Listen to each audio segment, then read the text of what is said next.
Welcome, everyone. Happy December and happy Tudor Christmas time. I am here with James Taffe, the author of this beautiful, wonderful book, Christmas with the Tudors.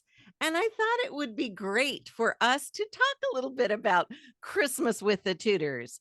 But before we jump in and do that, James, I have to say, I've seen some really great responses to your books, some wonderful recommendations, Tudor Extra, and I saw Dr. Owen Emerson just shared it on some of Oh, his right, social right. media. So this is the book to have this season. This is sort of one of our must-haves. So Well, I've been very fortunate, I have to say. They've been very generous with their words and very kind. So, yes, thank you. it's wonderful and it's very exciting. Lots of five-star reviews. So we're so excited you could be here with us. And I wondered if you could just tell us, how did you decide on Christmas as your topic when you're deciding, okay, I'm time to write a new book? How did you decide on Tudor Christmas? Right. I mean, it's been a few years now since I first had the idea. And a lovely author named Alison Weir sort of beat me to the post because she has a lovely Tudor Christmas book too. And I thought, well, I'm just gonna squirrel away on any references that I find to a Tudor Christmas. I was always researching something else. I mean, when I was researching ladies in waiting, I didn't really have the time. And then I was researching servants and then researching queenship. And Yeah. so I kept this it started out very small, a very short list of Tudor Christmas references. And then I had an evening where I just thought, I wonder if I really applied myself, I really looked, and I found so much more than I ever anticipated. And then it honestly, it wrote itself because I became Yeah. so demented about researching it. I just got so excited about what I was finding, so drawn into the topic, and I love Christmas. So I mean, I love the Tudors, that's a given, but I do love Christmas. And I Okay. thought combine my two of my favorite things, Right. and it honestly, when I say it wrote itself, it did because the material was so rich, and I couldn't not share it, if that makes sense. Oh, yeah. There's loads of research we do which stays on our laptops forever, and we never get to share it because there's never a time. But this one was like, oh, but people would love this. I think people would Right. really enjoy this. If I'm laughing and I'm crying, then surely someone else will be too. So that was my incentive going forwards. Oh, that's great. And of course, we can see that people are enjoying it and loving it. So if you don't have it yet, seriously, go get it. Now, right now, it's December, and if you look around by December 1st, we're sort of expected. You see my little decoration above my head, a little bit of my Tudor ornaments. I'm not allowed to take over the I whole tree. noticed. So yeah. Um, but here and now, we start Christmas celebrations, well, often before December. But if we think Right. about the month of December for the Tudors, they did not start celebrating December 1st. Now, many of us have work parties and family parties and community parties. I have a book club Christmas party. All those things tend to happen before December 25th. That was Right. not true in Tudor time. So can That's you right. start by telling us, what does December 1st through 24th look like for the Tudors? Oh, yes, interesting. Okay, yeah, because you're right, that parallel doesn't really exist there. They adopted Christmastide essentially, which was 12 days of Christmas, which began on Christmas Day, of course. So, Right. and 12 days stretched right up to the 5th of January for the Feast of the Epiphany, or Twelfth Hmm. Night, as they also knew it. So the days before, there are a few things I can think of actually that the Tudors would have done almost to prepare, whether consciously for everyone or unconsciously. I imagine if you have a New Year gift you want to give because of course the Tudors gave their gifts on New Year's Day rather than Hmm. Christmas Day, Hmm. then you would probably have to get it ready a little bit before 1st of January. So I imagine I did manage to find some references to Princess Mary Tudor. She sent one of her servants, I think her name was Susan Clarencius. I hope I'm pronouncing that right. And she sent her on errands to go shopping to get some New Year gifts for her household and her court, and then reimbursed her later on. I love that little reference in Mary's account books because it's like, so it speaks to today. We all, as the season draws near, we all have to go and get our shopping done, and our minds are just running a frenzy. And what are we going to get people? And of course, the main thing probably is that they fasted. So they observed Advent, which was from the 1st of December through to Christmas Eve. And that was marked by fasting. So they would set aside, whereas we would actually be baking cookies and mince pies, they would set aside all manner of nice foods, rich foods and ostentatious foods like meat, cheese, and eggs and sugars. And they would focus more on less grand foods like soups and fish. And there was actually one great anecdote, which I'm going to not attempt to quote off the top of my head because I would never get it right, but I've got it sort of in front of me. A 15th century gentleman bemoaned that he had to eat, he could not eat neither puddings nor sauce, but had to have stinking fish, which was not worth a louse. And I just thought, wow, okay, you poor man, I get it, I understand.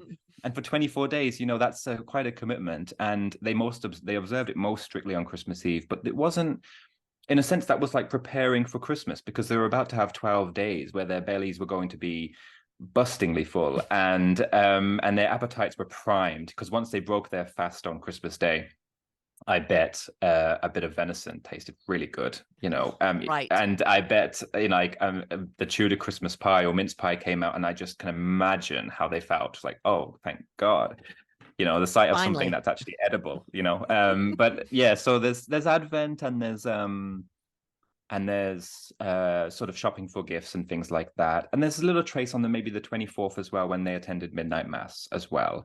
We have one account of Henry VII and Elizabeth of York with their court attending midnight mass, and I think it was 1487. And although the account doesn't give us much indication on what the service was like, which is kind of what I was most interested in because I needed that information. It went on and on and on about what they were wearing, and it was like, oh, okay, sure, that's what they were interested in. They were most drawn into that. They were fascinated by that. So we have line after line after line of Henry VII's fabulous purple velvet gown, but absolutely nothing on what the service was like. We only know that the Archbishop of Canterbury gave the service, so fair enough. But that was another thing that occurred before Christmas, on technically Christmas Eve, midnight mass, kind of ran into Christmas, but yeah. Right. And that really signified, so the midnight mass kind of would introduce us into Christmas because it was a religious celebration very much in that time. Church Yes, was very absolutely. important. So kicking it off with midnight mass, and then there was more than one mass usually on Christmas Day as well. But and the apparel, I don't know, I haven't really seen anywhere if the court, I mean, most people didn't have the option to dress too finely anyway. I know the royals brought out their best for Christmas starting on Christmas Day. I don't know if they toned it down before. But when you were describing how there's so much coverage of what the king and queen were wearing, it did remind me of the coverage I've seen of the Royal Variety Show last night, which was extensively what the Prince and Princess of Wales were wearing. At least that's what we got in the Of States, course. was a good Oh, I deal can about imagine. that. Yeah. More than what happened Yeah. in the variety show. So that may be Yeah. sort of similar. Okay. I like that parallel. Yeah, that's Yeah. good. We are still interested in what the royals wear, at least in For the sure. States, at least in the States. Now, you mentioned the 12 days of Christmas starting on Christmas Day. And again, now we often count down to Christmas. Well, for them, Christmas Day was day one. And I have read some conflicting reports, although both sides are very firm and certain they are correct, on the song, The 12 Days of Christmas. And one side of the issue is during Tudor times, once Henry VIII broke with Rome, and then Elizabeth again reinstituted the Church of England after Mary went back to Catholicism. So there was a lot of religious change. But the 12 Days of Christmas signified a way that Tudors who were Catholic could secretly celebrate their religion by singing the 12 Days of Christmas, because the symbols were there. Each element was a symbol of something according to the church. Then there are other reports that say that is absolutely wrong. It is a song about birds, basically, and that you start with the birds, and then even 5 gold rings is like a pheasant that has rings around its neck. And I guess you get to 8 maids of milking. I don't know if those are birds anymore, but that it's about feasting. It's not religious. So did you find anything definitive? Can you answer that question for me, or does the debate go on? I'm afraid the debate goes on. You're going to be very disappointed. Oh, I did read up a little bit on this, and I don't think I could find anything definitive enough to put it in the book, okay. because there are one or two things in the book which I was so charmed by that even though I couldn't find the contemporary reference, I was like, well, it's in enough books. Maybe it's true. I don't want to be the only person not mentioning Elizabeth's gingerbread baker. So I'm putting it in. And I put a citation of the book where I found it, but that's not traditionally my style. I would normally go to the original source and find it, but I just could not resist mentioning the gingerbread baker. But with the song, again, as you say, there's conflicting reports, and all I could find was the most consistent thing was to say that you can't date the song to the Tudor period accurately or convincingly enough.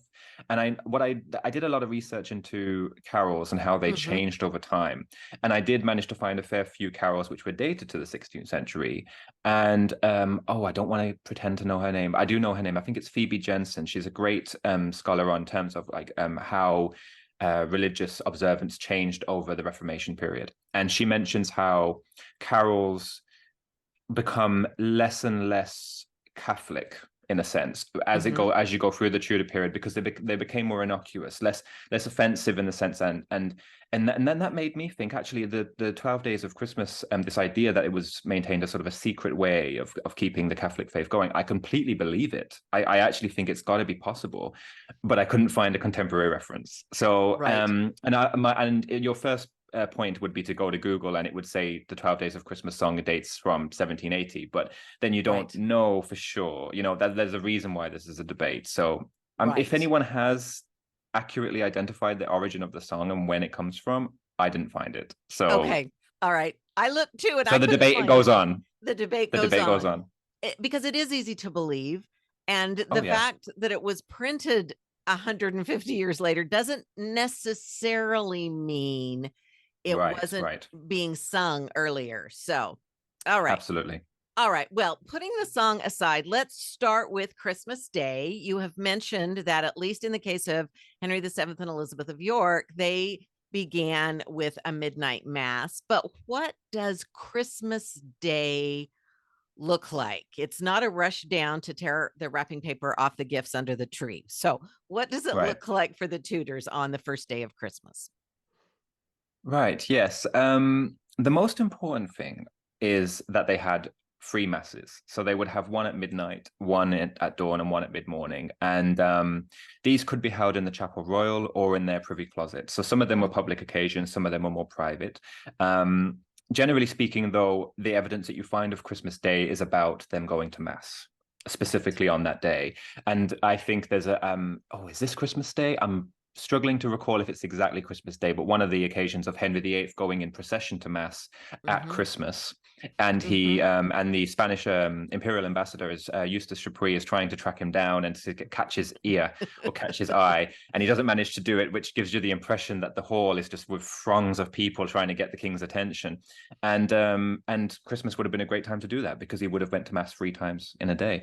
Right. So that's the main thing that comes through about Christmas Day, is that they had to go to mass. There were a lot of letters to, personal letters about, we'd like you to come at Christmas, we'd like you to come for Christmas, and they're not very clear about whether they mean Christmas Day or whether they mean Christmas in general. Mm-hmm. I think I don't.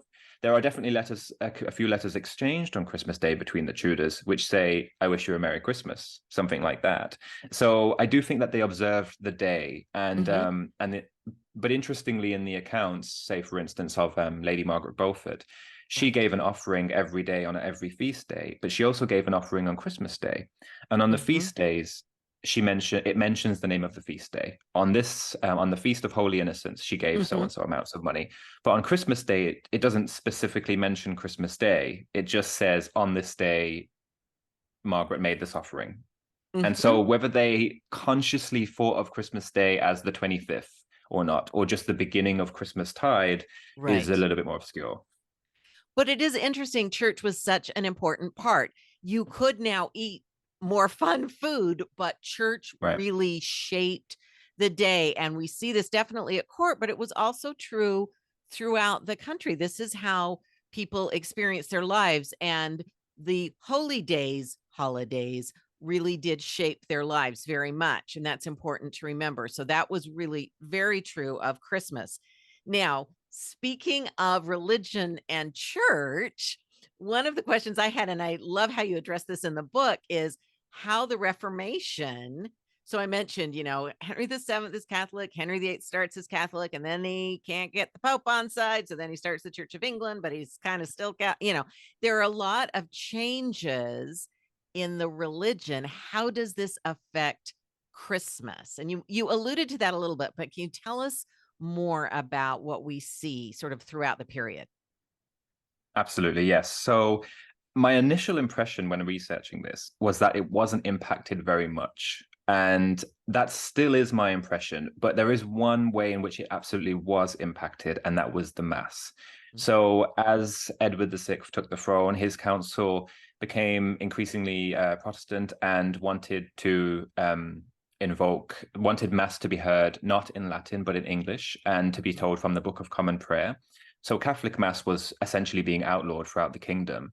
And that is very noticeable at Christmas, partly because they made declarations at Christmas. It just seems like that almost seemed like quite a common thing for them to do, to make a new order on Christmas Day, probably because they knew at Christmas time that Catholics would want to observe their usual Latin Mass at Christmas. So they restated orders at Christmas, I think probably for that reason. But there are elements of resistance. And there are elements of Catholics who I think certainly would continue to have celebrated Mass in their way in secret. We know that certainly Princess Mary Tudor, for example, she continued to hear Latin Mass with her household. And this became a hot point sort of issue at Christmas several years in a row. So while Edward VI, her brother, is the king, he one year invites her to come to court, and she makes her excuses and says, "Oh, I can't, I'm unwell." Fair enough. But then the next year he invites her again, and she knows she can't really use that excuse again. And I think and she actually spells out why she doesn't want to go to court, and it's because she thinks and fears that the king will make her hear Mass and celebrate Mass in the way that she is not accustomed and doesn't believe in, because she's staunchly Catholic. And so she does end up going to court, but her and her brother come to blows about the issue. And because her household in particular refused to conform to this order by the council. And there are people all throughout the Tudor kingdom, no doubt, who were believed so strongly in the old religion, as it became known, that they couldn't, in their hearts and in their consciences, actually celebrate Mass in the new way. Some people even refer to it as a Christmas game, which is an incidental reference. It's not really very clear what they mean by that, but they are obviously just dismissive of it. They don't believe in it. And I think that it must have been a genuinely difficult time for anyone who was trying to, because as you say, the Christmas and Christmastide was a very religious time. I mean, it was full of pageants and masks and fun and food, but absolutely religion was at the heart of it. And for those who had a very personal faith that they felt they couldn't actually celebrate with their friends and neighbors and parishes, that must have been really difficult. There was one reference I think made it into the book, which was a man so Princess Mary Tudor, of course, she eventually becomes queen and restores Catholicism to Tudor England. And one man goes to Mass and he's so overcome with emotion because he leaves Mass, and having celebrated Catholic Mass and the Latin liturgy for the first time in 4 years, I think he says, and he's just so overwhelmed. He's so pleased that he was able to celebrate it again in his own way. If you're not religious today, it's difficult to relate to that kind of raw emotion. We have to just recognize that that was so deeply important to them, as it is to some people today as well.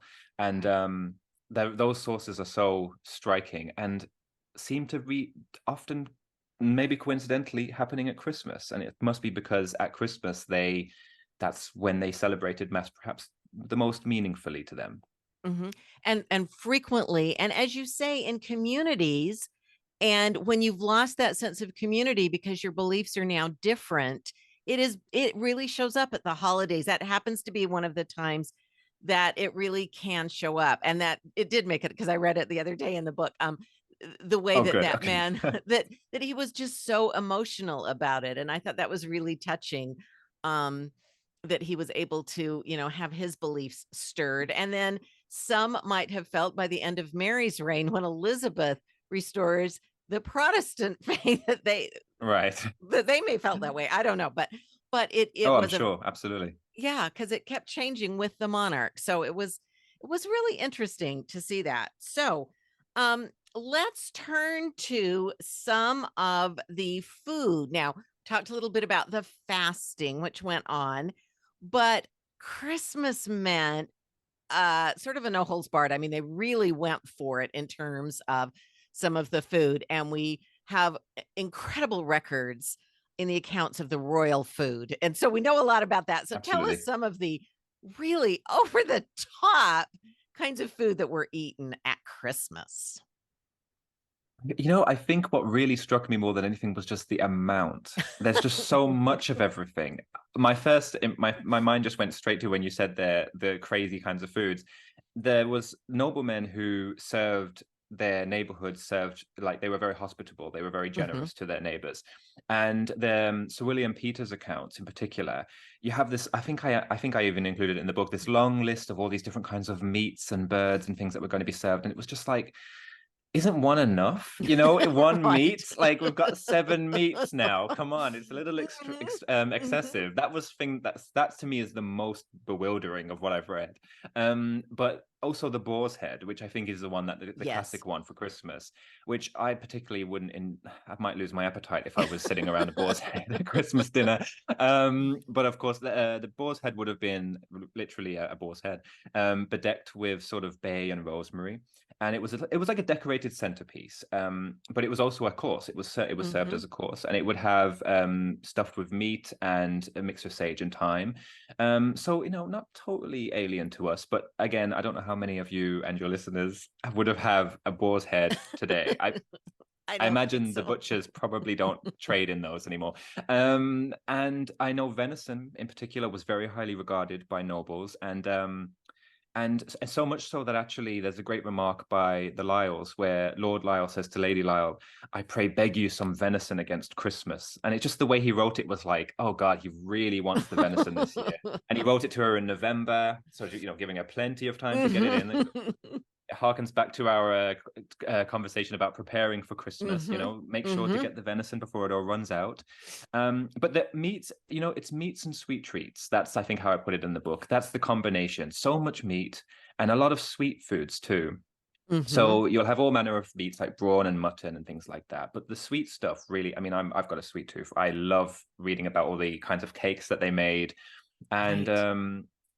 I mean, I couldn't replicate them. I won't pretend to be able to replicate them, but I was fortunate enough to find the accounts of, say, as I mentioned, the Peter family or the Northumberlands, and they Mhm. illustrate that there were fruit cakes served, dishes of spices and fruit and marmalade, gingerbread and comfits as well, Mhm. and that you get the impression, and there's like a certain kind of pear pie that seems really popular, and it occurs quite a lot. I can't remember what kind of pear it is, but it's a very specific kind of pear.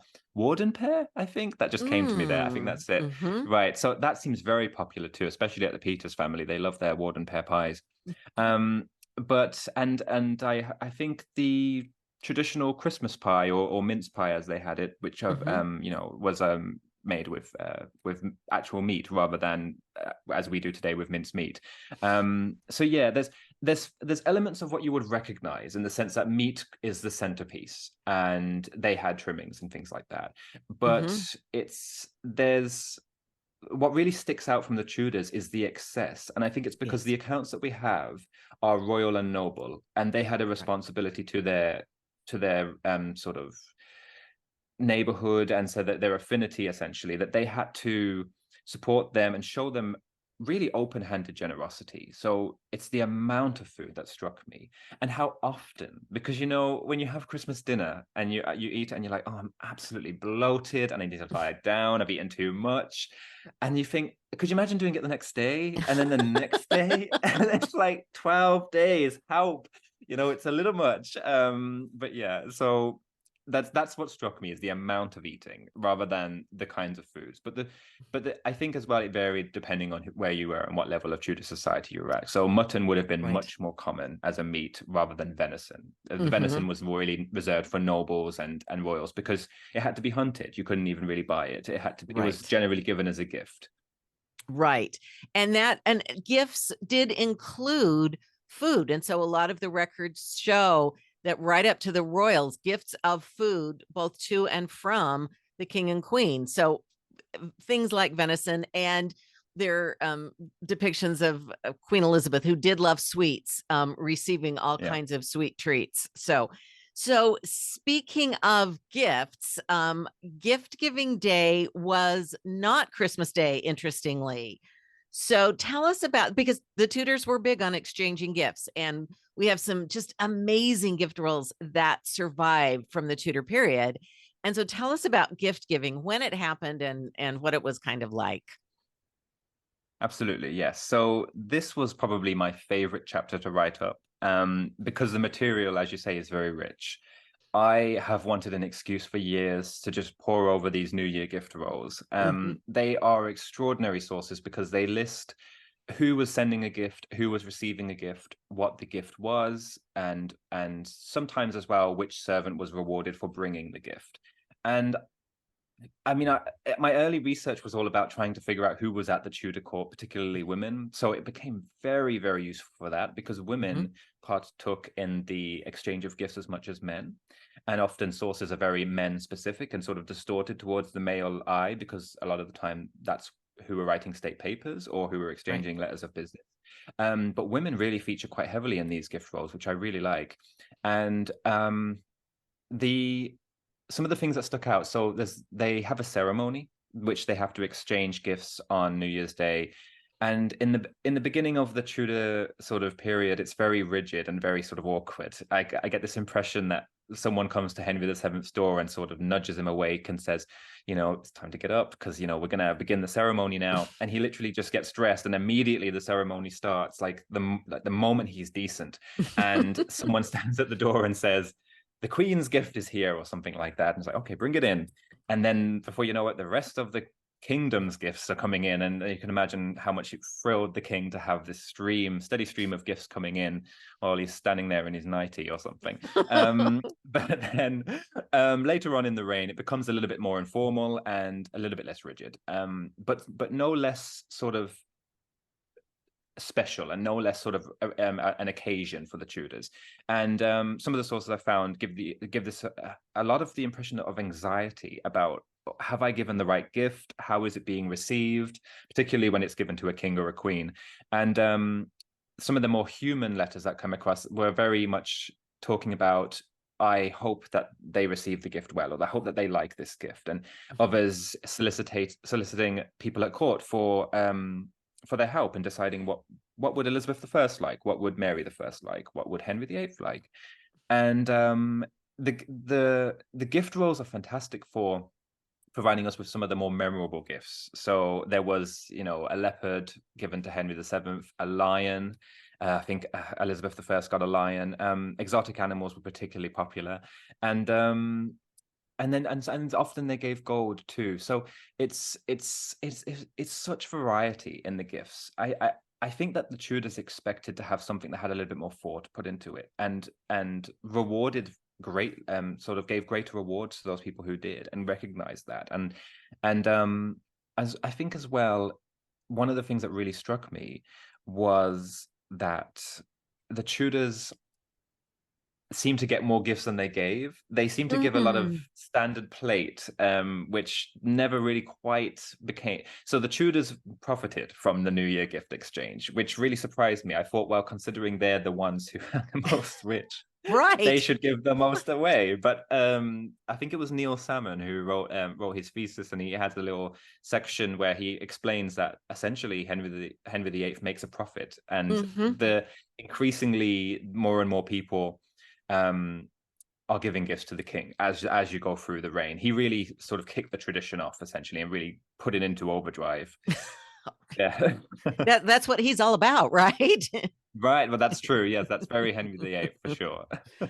And it did become a way to curry favor. If you could give a gift that was particularly well received, it might Yeah, be worth practically a year's salary, which it may have cost you. I mean, when you think about what do you give the person who has everything? Well, if that's Henry VIII, who literally has everything, absolutely. And yeah. some of the gifts that really stuck out to me were the ones which were quite clearly brought in mind of who was going to be receiving them. So Henry VIII Hmm. received often hawking or hunting gear, and Right. his courtiers knew he loved to go hawking or hunting. So it was very much like not just buying any old gift or the most extravagant gift. There was thought put behind it. And Elizabeth I, a great example is that she, particularly in her later reign, some of her ladies would often communicate with their clients essentially and say, don't buy Elizabeth I ash gray again this year because she's got far too many ash gray clothes, and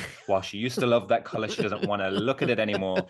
Get her something a little bit more striking. And so I mean, servants are very much at the center of the whole ceremony, the exchange, the preparation. And I think that's probably why I was really drawn to that section, because servants is where my heart is. I love reading and researching about Tudor servants, and they were very much the driving force behind this. Unfortunately, they were rewarded too. Any servant who brought a gift was given a sort of courtesy, sort of a gratuity as well for doing so. So they got a little something out of the New Year gift exchange as well. Right. And I would imagine there's one example you give where it goes very well. The giving to the king goes very well. And he's able to write home to Lord Lisle. It went All right. Yes. so well. The king Yes. Yes. It's spoke to almost bragging. him. And yes, yeah. So the servant is bragging because he has made that family look good by doing a good job of the delivery. And Yes. Absolutely. Yeah. it's a whole thing. So yes, the servants come through, and that is a really interesting time that they really shine. So that's got to have been a special day. Are there other days, and we'll talk a little bit about what happens on Twelfth Night in a minute, but are there other days? You mentioned in Margaret Beaufort's receipts that there were special days, the Feast of Holy Innocents and the Feast of St. Stephen's, and all of these feast days that they're celebrating. Are there special things that happen in those days, or is it sort of one party to the next for a lot of people? I think the most important thing that happens on those feast days is the offering. I think that well, at least that's the impression that the evidence which has survived gives. There probably was a lot more going on those days. But when you come across feast days in the evidence, it's usually because someone makes an offering. And it's not just Lady Margaret Beaufort, who was particularly good at making offerings. She always was very consistent. But all of the Tudors would have made more formal offerings to the church, but also they would have given alms to poor folk. And so charity in general probably on those days was kind of what marked those days, and of course any sort of mass or church services that they went to as well. I mean, the one that stands out, although I'm struggling now to remember when, is that the sovereign is supposed to make an offering of frankincense, gold, and myrrh, Mhm. which obviously replicates the gifts that were given by the three wise men. And I was really struck by that. I didn't realize that. I mean, of course, it's a biblical tale, but I didn't realize that the Tudors replicated quite so far. I just thought that, that little element I was really struck by and really pleased to have found. But to answer your question a little bit more directly, I am not sure if anything more specific happens on the feast days. It really is Christmas Eve and Christmas Day, New Year's Day as well, and as you mentioned, the 12th night. That stands out a lot when things are happening, and I mean the grandest of occasions, because they did celebrate all through Christmas, Mhm. all through the 12 days, but a lot of the evidence falls on the 12th night, and I think that's because chroniclers and ambassadors were more taken aback. They were so impressed by what was happening on the 12th night. That seemed to be important for the Tudors, that it was they really went out in style. It was the big sort of closing ceremony, essentially. Oh, that's a good way to think of it. So Well, it just came to me there, but yeah. that's very good. So just to reiterate what you said, the idea of those offerings given on Saints Day just reminds us it continues to be a religious and Absolutely. driven to give back, and that not just the Tudors, not just the monarchs who would hold an open court and a lot more people would be at court, but Right. open house, that term came and really does refer to the manor houses who would serve the villagers who lived nearby and the workers. That was probably, the time they ate the best all year. Would there be Yes. Yes. some opportunities to do that? So it was a time where people were expected, those who were wealthy were expected to give offerings and to open up a little bit. So now Absolutely. let's talk about those closing celebrations. So when we come to the end on Twelfth Night, which is just a remarkable time that we don't really celebrate that much at all anymore. But what was that like in Tudor times? Yeah, so I mean, you're absolutely right. By the time you get to the 5th of January now, Christmas is a distant memory. Right. It's you might still feel it on your belly and your waistline, but it's in the past. Whereas for them, that was still very much Christmas and still very much the occasion.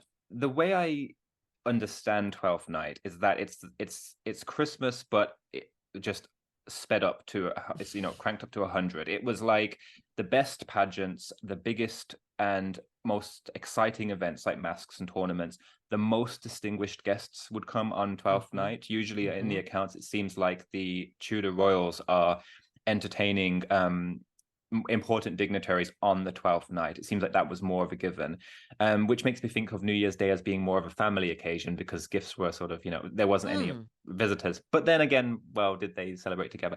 But no, on the 12th night, the most important sort of celebration, probably in terms of the the grandiosity of it all, the magnificence of it all, what the Tudors probably would be known for in terms of pageantry and things like that. The largest banquets. I mean, quite literally the largest banquets. To refer to the Peter accounts again, he does serve banquets every day in the 12th day in the 12 days of Christmas, but the 12th night. It's an excessive amount of food. It's like clearly on this day you have to go out in style and it has to be really impressive.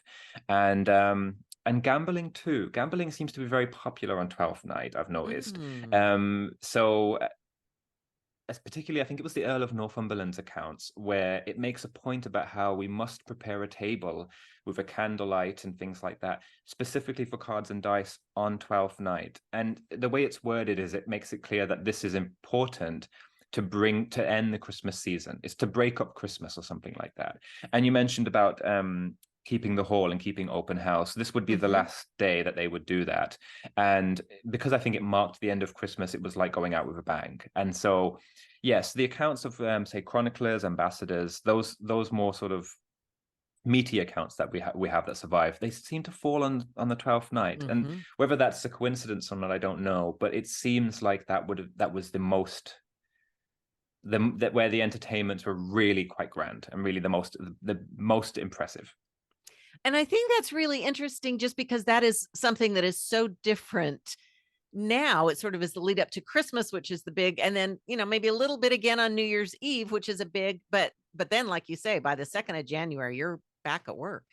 So Yes. so this notion of Twelfth Night and the celebrations and the pageants and the decor for the pageants, the backdrops and the mini castles that were built and the Right. gardens that were built for these pageants and how elaborate everything was. So it was just this enormous procession.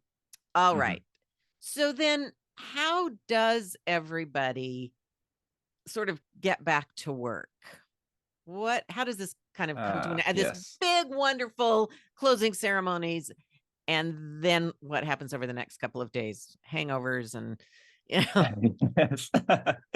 Absolutely, yes. I mean, I can't imagine how many of them felt, particularly if they were at court and were just it was just a relentless. I almost imagine you couldn't be a bore. You needed to join the Tudors in the merriment, and it must have been so right. exhausting. I mean, I'm tired Exhausting. just reading about it, but it's obvious you can tell that they're having a lot of fun, which is really nice. The sources, it jumps out at you like they're clearly there's it's a great, fun, happy light time. And I think for all levels of Tudor society too, because it would have been an opportunity for even the poorest and sort of the commons, as they were known, to have relief from their work and to take some Right. time to enjoy with their family. You know, work tended to stop over Christmas, which is kind of one of the things that really sticks out. And the return to work is marked by something called Plough Monday, which Hmm.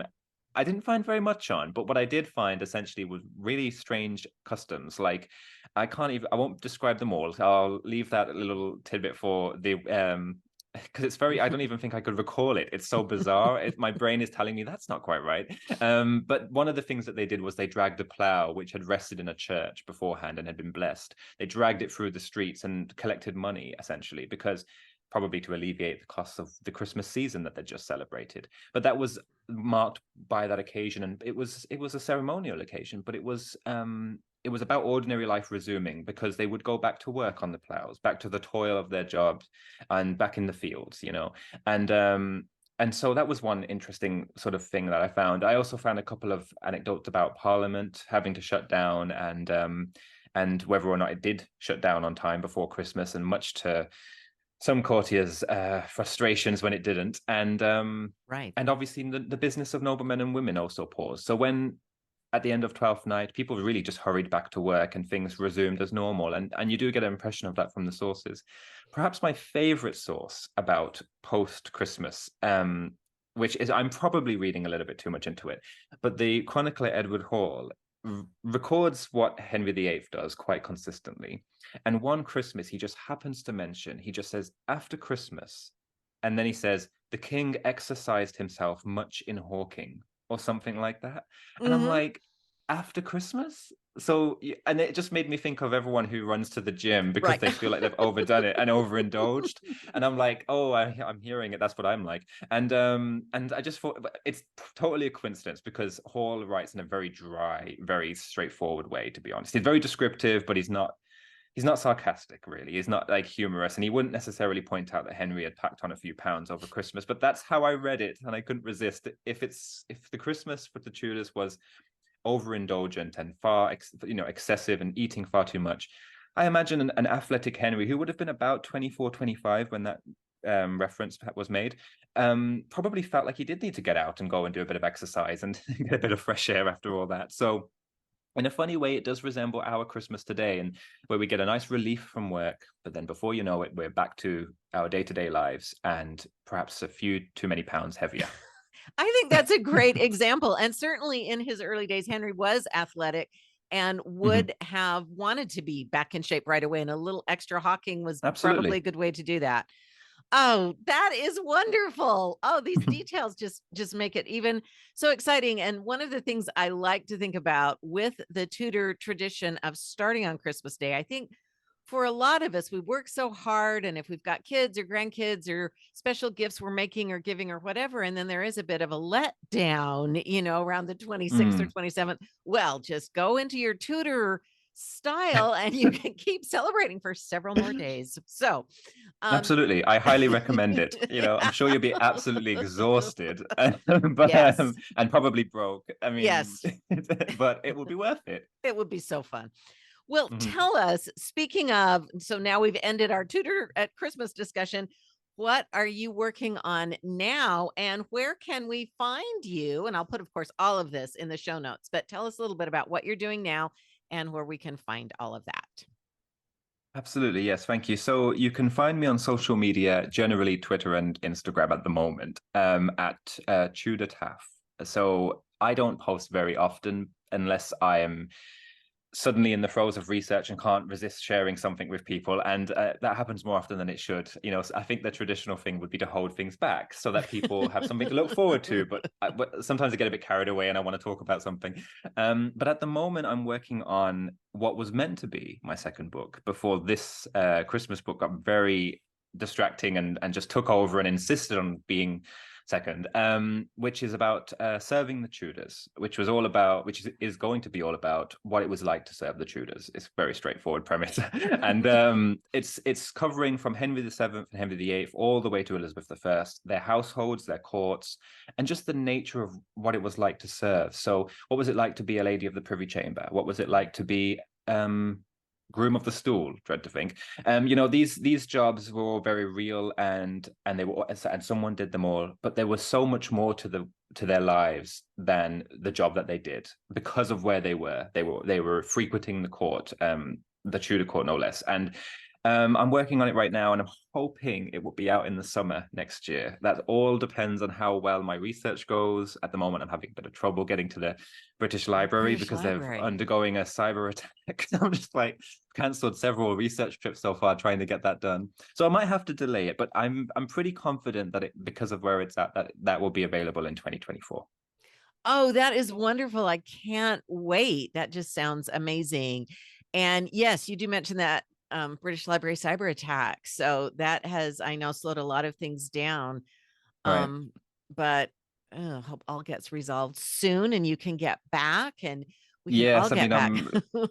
in my small world, I'm one person being affected. There's much more serious incidents involved with a cyber attack and much more fallout than James not being able to do his research. So I kind of made it all about me there. But I just, as any researcher would know, when you can't access the material that you want to access, it's so frustrating. And it's like, yes. Oh, and I know it's there, and I've had it in mind to go and look at it for a while. But yes, the staff there are no doubt doing a magnificent job at trying to get it all back up and running. So it's just, and it's extraordinary. But I'm hoping any day now they'll say that they're up and running again. Well, we hope so, because it is an unbelievable place. I have just felt like I was in heaven every time I've, gone, and they are wonderful there. So of course we send them all of our best wishes. Well, yes. Thank you so much for treating us to a Tudor Christmas, and just letting us know what it would be like to go back in time and celebrate Christmas with the Tudors. So thank you. And I will have your information and, of course, encourage everyone to get the book. It is so fun. There's just even deeper dives into everything we've been talking about. So thank you so much as well for having me on. It's been a real pleasure. I've really enjoyed it. Thank you. I'm so glad. Well, thank you. Thank everyone for listening. Wish you the very merriest and happiest of holidays, and stay tuned. There's more coming from James and from me as well. So thank you. Keep listening, and we'll keep shaking up history together.